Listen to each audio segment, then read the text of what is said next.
আপনারা বলবেন আমাদের তো টাকা নাই, কোথা থেকে টাকা দেব? এই সময়ে এই সরকারের আমলে ২৭,০০০ কোটি টাকা দিয়ে যুদ্ধ বিমান কেনার চুক্তি করা হচ্ছে। মাথার উপরে যুদ্ধ বিমান কার সঙ্গে যুদ্ধ করবে জানি না, কিন্তু আমাদের প্রতিদিন বাজারে গিয়ে যুদ্ধ করতে হয়। আমার যুদ্ধের খরচ কে দেবে? সময় অনুযায়ী প্রতি 5 বছর পর পর মজুরি পুনর্নির্ধারণ করার কথা। 2026 সাল, বাংলাদেশ স্বাধীন হয়েছে 1971 সাল। সেই হিসেবে বাংলাদেশের বয়স এখন 55 বছর। সরকারি আইন অনুযায়ী 11তম আজকে পে স্কেল ঘোষণা করার কথা ছিল, কিন্তু এখনো আপনারা পড়ে আছেন 8মে। আপনারা দাবি করছেন 9মে। তার মানে আপনাদের বেতন হচ্ছে এখন 8ম। আপনাদের হওয়ার কথা ছিল 11, আপনারা দাবি করতেন 12। তাহলে কত দিক থেকে পিছিয়ে আছে? বাংলাদেশ সরকার সর্বশেষ তার যে জিডিপি ঘোষণা করলো, সেই অনুযায়ী মাথা পিছু আয় দাঁড়ালো বাংলাদেশের মানুষের মাথা পিছু আয় দাঁড়ালো $2,820।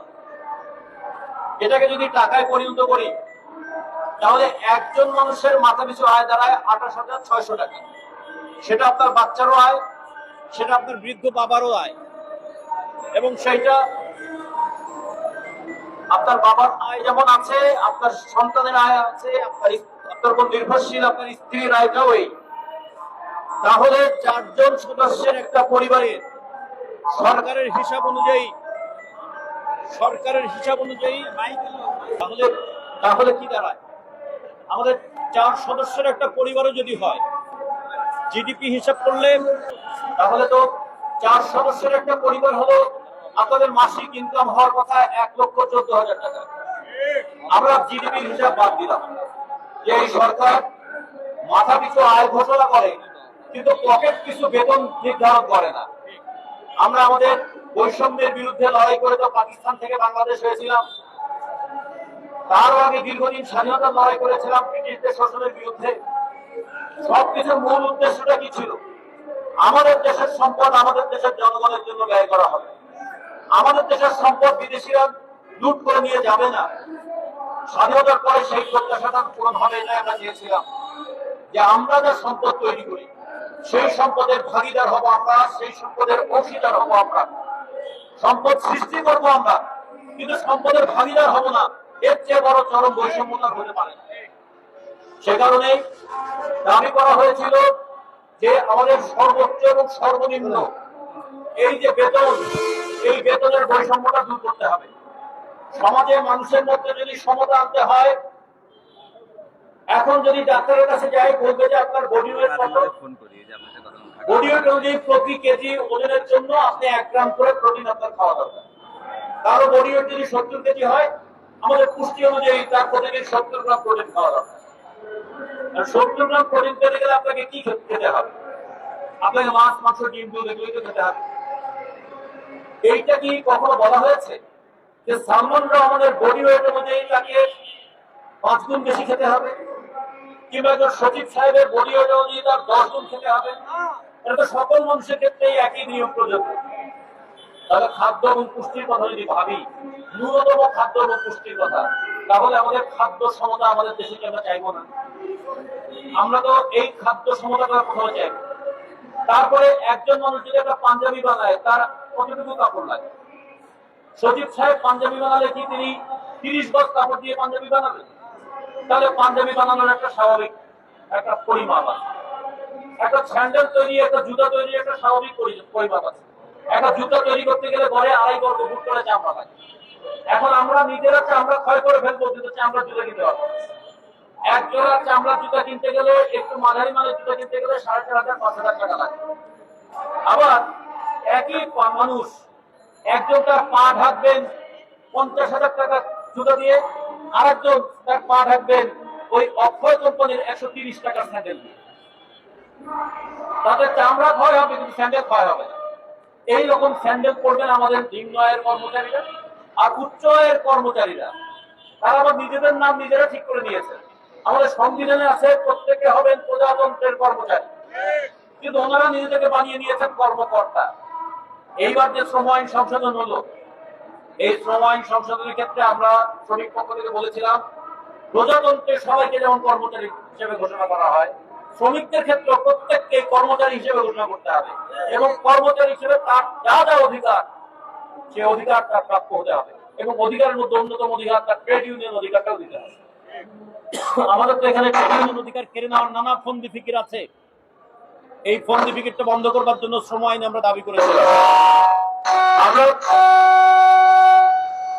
ট্রেড ইউনিয়ন করার অধিকার যখন চাই, ঠিক তেমনি এটাও চাই ইউনিয়ন কি বলবে, ইউনিয়ন কোন কথা বলবে, শ্রমিকদের সংগঠনগুলো কোন দাবি তুলবে, কোন বিষয় নিয়ে তারা কর্তৃপক্ষের সঙ্গে আলোচনা করবে। প্রথম বিষয় হলো আমি যে শ্রম দেই, শ্রমের বিনিময়ে আমার ন্যায্য পাওনা আমি পাই কিনা। আমরা 8 ঘন্টা কাজ, তারপরে 8 ঘন্টা বিশ্রামের কথা বলা হয়েছে। 8 ঘন্টা হয়েছে জীবন বিকাশের জন্য বিনোদন, একটু পড়াশোনা করা, আত্মীয়র বাড়িতে যাওয়া, নিজের ঘর দুয়ার পরিষ্কার করা। 8 ঘন্টা কাজের পরে এমন মজুরি কি আমি পাবো না, এমন বেতন কি আমি পাবো না যে বাকি 8 ঘন্টা আমি নিশ্চিন্তে ঘুমাতে পারি, 8 ঘন্টা আমি জীবন বিকাশের কাজ করতে পারি। আপনারা যারা আছেন কেউ কি নিশ্চিন্তে ঘুমাতে পারেন?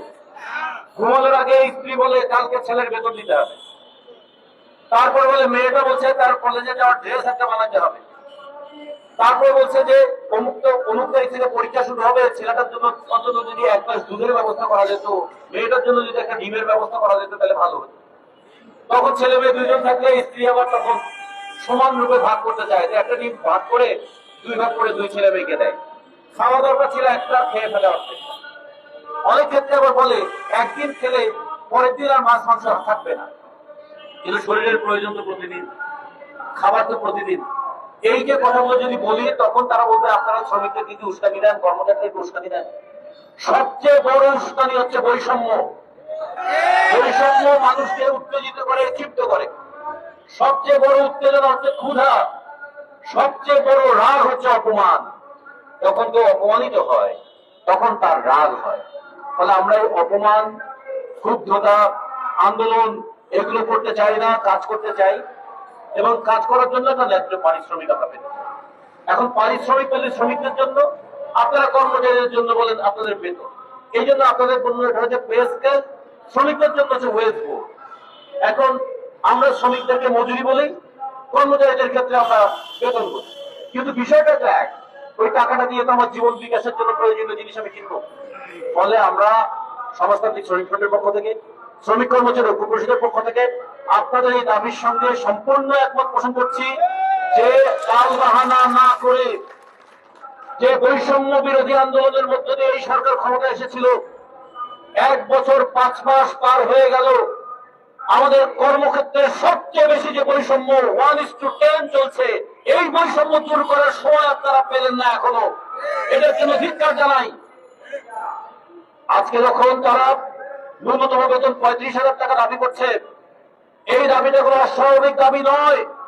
আপনারা যে জিডিপির মাথাপিছু আয়ের হিসাব দিয়েছেন, সেই হিসাব অনুযায়ী তাদের যা পাওয়ার কথা তার চেয়েও কম চলছে। তারা যদি একজনের আয়ের উপর 2 জন চলে এরকম হয়, তাহলে জিডিপি অনুযায়ী তো তাদের 56,000 টাকা দেওয়ার কথা ছিল, তারা চেয়েছে এখানে 35,000 টাকা। আপনারা বলবেন আমাদের তো টাকা নাই, কোথা থেকে টাকা দেব? এই সময়ে এই সরকারের আমলে 27,000 কোটি টাকা দিয়ে যুদ্ধ বিমান কেনার চুক্তি করা হচ্ছে। মাথার উপরে যুদ্ধ বিমান কার সঙ্গে যুদ্ধ করবে জানি না, কিন্তু আমাদের প্রতিদিন বাজারে গিয়ে যুদ্ধ করতে হয়। আমার যুদ্ধের খরচ কে দেবে? আমার যে ছেলে মেয়েকে নিয়ে প্রতিদিন যুদ্ধ করতে হয়, আমার যে বাড়ি ঘরের চিন্তা করলে যুদ্ধ করতে হয়, বুড়ো বয়সে কি করবো? হাতে পাবো 15 লাখ, 20 লাখ, 30 লাখ, 40 লাখ টাকা, এই দিয়ে কি আমার বাকি জীবন চলবে? তাহলে এই যে আমার সঞ্চয় কি, 5 বছর সঞ্চয় করার পরে একটা অসুখ হলে 1 মাসে সেই সঞ্চয়ের টাকা শেষ হয়ে যায়। আমার তো প্রতিদিনের যুদ্ধ শিক্ষার জন্য, খাদ্যের জন্য, চিকিৎসার জন্য, ভবিষ্যতের জন্য। এই যুদ্ধের জন্য বরাদ্দ করে বাংলাদেশ কার সঙ্গে বিমান দিয়ে যুদ্ধ করবে? বাংলাদেশ যদি যুদ্ধ করতে হয় 17 কোটি মানুষের মধ্যে, আমাদের বাংলাদেশে 10 কোটি সক্ষম মানুষ আছে, যুবক যুবতীর পরিমাণ আছে 4 কোটি। এই তাদেরকে 2 বছর মেয়াদী সামরিক প্রশিক্ষণ দিয়ে রাখো, এরাই হবে সবচেয়ে বড় যোদ্ধা। বিমান দিয়ে যুদ্ধ করতে হবে না, বরং বিমান দিয়ে কেউ আমাদের এখানে এলে ওই বিমান ধূলিসাৎ করে বাঁচতে হওয়ার জন্য ভূপাতিত করার আমাদের উপায় লাগবে। ফলে যদি সত্যিকার অর্থে যুদ্ধের সৈনিক তৈরি করতে চান আমাদের শিক্ষার দিকে নজর দেন। যদি সত্যিকার অর্থে যুদ্ধের সৈনিক তৈরি করতে চান মানুষের স্বাস্থ্যটাকে ভালো করার নজর দিকে নজর দেন। যদি সত্যিকার অর্থে যুদ্ধের প্রস্তুতি নিতে চান মানুষের জীবনটাকে বিকশিত করেন। ফলে আমরা মনে করি যুদ্ধ বিমানের জন্য টাকা চাইতো, অস্ত্রের জন্য টাকা চাইতো, আমাদের কর্মচারীদের বেতন এবং মজুরির জন্য টাকা বরাদ্দ করা প্রয়োজন। আপনারা একটা প্রায়োরিটি লিস্ট করেছিলেন, ওই প্রায়োরিটি লিস্টে এটা তো 1 নম্বরে থাকার কথা। এই বৈষম্য দূর হলেই কাজের প্রতি যেমন ফিরবে, বৈষম্য দূর হলেই কোয়ালিটি অফ ওয়ার্ক, এই সমস্ত কথা আপনারা খুব বলেন যে কাজের গুণগত মান উন্নয়ন করবেন। জীবনের গুণগত মান নিচের দিকে নামিয়ে দিয়ে কাজের গুণগত মান কোথা থেকে আপনারা অর্জন করবেন? ফলে আমরা মনে করি এই দাবিটা যুক্তিসঙ্গত এবং বৈষম্য দূর করতে হবে বেতন স্কেলে, সেটাও ন্যায়সঙ্গত। আপনাদের নিজেদের দাবিটা যুক্তিসঙ্গত, আর এই বৈষম্য দূর করার বিষয়টা হচ্ছে ন্যায়সঙ্গত। যুক্তিসঙ্গত এবং ন্যায়সঙ্গত এই আন্দোলন আপনারা অব্যাহত রাখবেন এবং এই আন্দোলনের মধ্য দিয়ে আপনাদের দাবি আদায় হবে এই প্রত্যাশা ব্যক্ত করি। সাথে সাথে সকল শ্রমজীবীদের মানুষের পক্ষ থেকে আপনাদের এই আন্দোলনের প্রতি সমর্থন জানিয়ে আপনাদের শুভকামনা জানিয়ে আমার বক্তব্য শেষ করছি। ভালো থাকবেন সবাই।